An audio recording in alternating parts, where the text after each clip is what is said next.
There's definitely some real stuff that works in the Pacers' favor. I think more so than the average person would tell you. I think the Pacers have had a tougher road to this point. And don't get me wrong, the Thunder have blown out teams a whole bunch.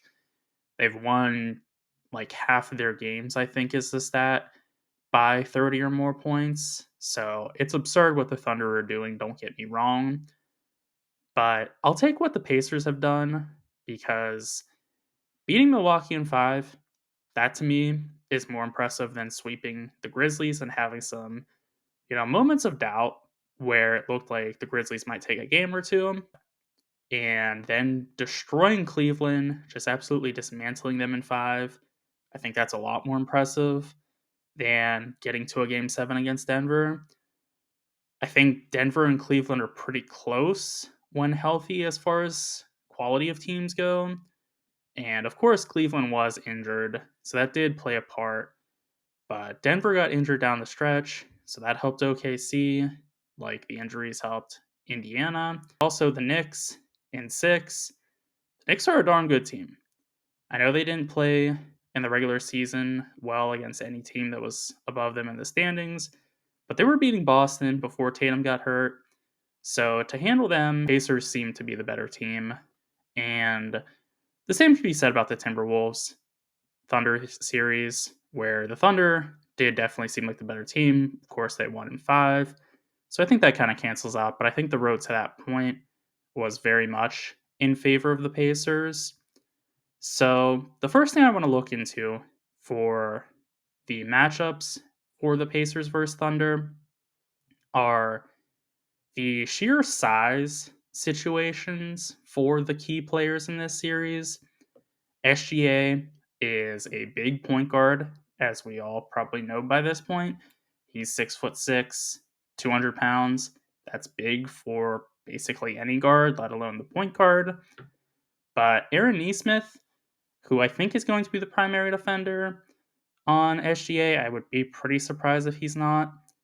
He has the physicality to match up, and that's big with Shea because Shea does use to his advantage pretty masterfully the fact that he is bigger than most of the players defending him, and that's just not going to work against Neesmith. Neesmith is an inch shorter at 6'5", but 15 pounds heavier at 215, and I would say in general he's about a tier 2 defender, but he was absolutely cracked on a completely different level versus Jalen Brunson against the Knicks. Brunson still went off a whole bunch, except for in game six.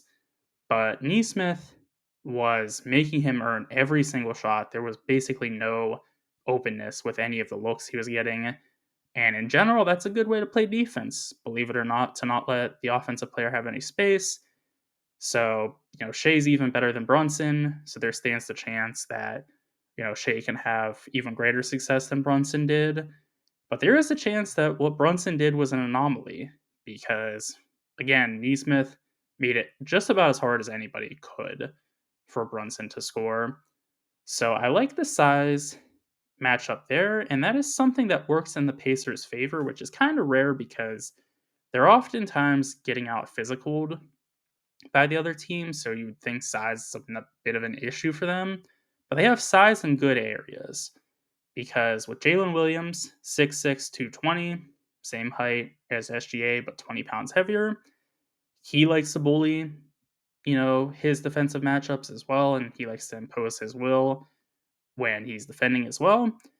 But that's not going to fly against Pascal Siakam, who I think is going to guard Williams the most. You don't want to play your star players, no matter how good they are on defense, against the other star players because that's just going to tire them out. But I think it's a must for the Pacers to ensure that Williams doesn't really get going. And I think Siakam could do a darn good job against Williams because Siakam's 2 inches taller at 6'8", 10 pounds heavier at 230. He's a solid defender as well. So not only is he matching up the physical traits, he's also matching up in that his defense is in the vicinity of what Williams' offense is. So that's great for the Pacers to match up there. Of course, there's going to be a lot of difficulties with Lou Dort on Halliburton or Jalen Williams, and Jalen Williams or Lou Dort on Siakam. That's going to be, I think, pretty fluid of a situation because I think there's going to be times Dort's on him primarily, and I think there's going to be times Williams on either of them primarily. So it's going to be hard for the Pacers to score as well. But I do think there are some nice things for the Pacers as far as size goes because Halliburton's a big point guard. The best advantages for the Thunder are going against Halliburton for both Jalen Williams and SGA, just because Halliburton is merely a solid defender that can be tired out because he has so much offensive responsibilities. And, he's just solid. He's not an amazing defender, so they can be taking advantage of him. But he has the size, not the weight size, but the height size to match up pretty well against Williams or SGA. So there's not going to be anything free for the Thunder. I think some people think Halliburton's defense is worse than it is because it's not great, but it's not bad by any stretch. It used to be pretty darn bad, but now it's actually rather solid. And another thing size comes into play with is, are the Thunder going to try to get the maximum size on the court?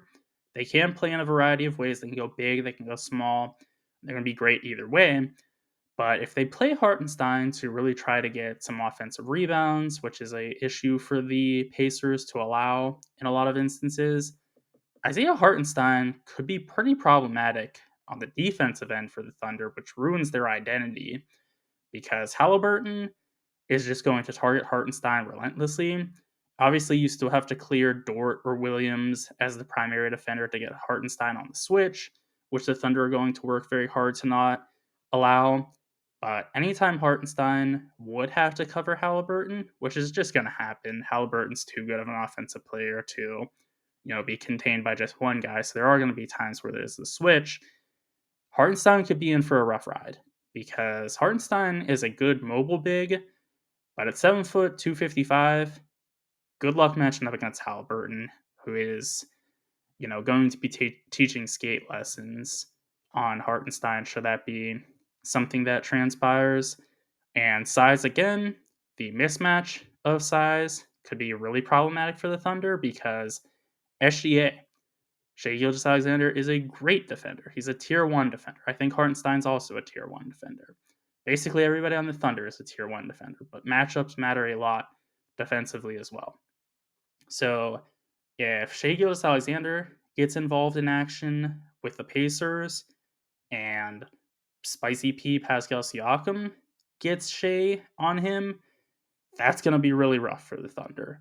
Siakam is 2 inches taller, so not, big deal, but 30 pounds heavier. Shai is pretty slender. Siakam is a big physical boy. And the thing that makes this more of an issue than it could be for other teams is there's no place to hide Shai to not get him involved in screen actions, where whoever Shai's defending is going to be more than able to set a screen because the Pacers are so good at getting everybody involved in screens. It doesn't matter if it's Halliburton, he'll set a screen. It doesn't matter if it's Nembhard, he'll set a screen. So whoever Shai's on is going to be involved in lots of actions to get Pascal Siakam hopefully against him. And that could be disastrous for the Thunder because, again, Shai's a fantastic defender. And when you talk about superstars defensively, most of them are pretty whatever. But Shai is legitimately great. It's just going to be a matter of, can you hold up against a guy that's taller than you and 30 pounds heavier than you? I'm sorry, but I don't think Shai is going to do too well in that situation. So that could really be a problem. And what could also be a problem is the Thunder shooting. They made more threes at a higher percentage, believe it or not, than the Pacers have in the regular season. But they do have a bit of a non-shooter situation with Isaiah Hartenstein, which is weird to say because he doesn't shoot the ball at all. But it's just a bit of one because it's unclear if Hartenstein's really going to be getting minutes like that. Definitely should, in the sense that he's one of the 5 best players for the Thunder, so he should be, in the 5-man lineup. But if, the Pacers really capitalize on Hartenstein being a issue on defense, again, great defender, but not great matchup for Halliburton, that could be problematic. And then you can really do some good things on defense when you play off of Hartenstein. You could have Turner playing off of Hartenstein, being a freelancer, really deterring everybody from the paint. The same could be said for Nembhard, so there is that issue, but Ben Shepherd could come in for him and be a solid shooter. Benedict Mathurin as well. Obi Toppin, even if they want to go for more physicality over the small forwards for the Thunder, which is weird because, Lou Dort and Jalen Williams, they're both not super small height wise, and they're super heavy for forwards, which is a great thing. I'm not saying they're fat, I'm saying they're super physical. But, Toppin would have some height over them and be pretty much just as strong, I would say. So there could be some times where he shoots over them. That could be something they like to do. The Thunder have gotten by a lot in the playoffs and just the regular season as well. With having more depth than everybody else, they have great depth. I'm not going to question that. But the Pacers do too. The Pacers can legitimately go 10 guys deep. So that is, going to be problematic for the Thunder because the Thunder are not really having depth as an advantage for them anymore.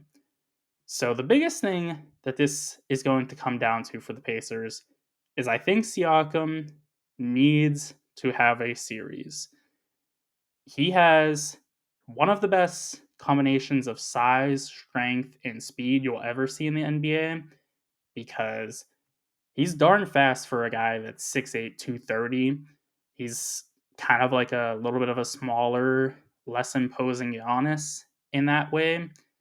And if he can bully, which is insane to say because Dort and Jalen Williams are, again, big defenders, but if he can have his way against them to a, great series, this could really go in favor of the Pacers because there's no one that has the same combination of size, strength, and speed on the Thunder.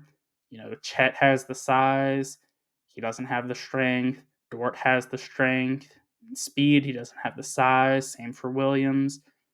Then, Hartenstein, he could have the size and strength, but not the speed. That's pretty difficult when you don't have the exact matchup you want on such a good player like Spicy P. So that could be great for the Pacers. What could also really help them is that the ball just moves so insanely fast for them. It's a pretty common saying that the ball moves faster than the player, and that is absolutely 100% true. But it's also, even more true in the case of the Pacers, who move the ball faster than anybody else. If it's a made shot, they're going to be, on the other half of the court by the time the ball's even through the basket. So it is so tough to get your defense set up against them. The Thunder, of course, great athletes all around, so they're not going to be outclassed in that regard, but they're going to have to be on their absolute A game every single play on defense, or it's going to be free baskets for the Pacers because once they get you moving on defense and everybody can pass for the most part, Turner's not great at it, but Nemhart's another point guard. Then you have Halliburton, who's one of the best passers of all time. It's, really difficult to get into a groove defensively against them. And again, everybody can set screens. So there's a lot to like for the Pacers on offense, even against a historically great defense like the Thunder. And another thing that I really like for them is that OKC lives off of turnovers. They can obviously still score without them, but they're at their absolute best when they're forcing turnovers and getting transition buckets. That's just not going to happen against the Pacers. Halliburton, like I said, one of the best passers of all time, not just because of his assists, but because he doesn't turn the ball over. He had like a 10-1 assist to turnover ratio against the Knicks. And in general, he's like 9.5 assists, like 1.5 turnovers. So it's like 7-1 assist to turnover ratio, if my math checks out, which it very well might not. But either way, Halliburton does not turn the ball over. Siakam can make plays. Then, of course, Nembhard, like I said, just another point guard out there. So everybody can find the open man, and lots of them can do more than that. If Neesmith plays great, on SGA like he did Brunson, the Thunder's offense could be contained. So this is going to make for a really, really interesting series. I know that the NBA is probably upset with this being the finals matchup because this is about as small a Marcus as you're going to see in the finals.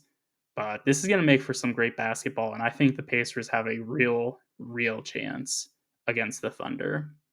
Those are my thoughts on the Pacers Thunder finals series. Be sure to let me know what yours are in the comment section, and also be sure to like and subscribe for more NBA and football content.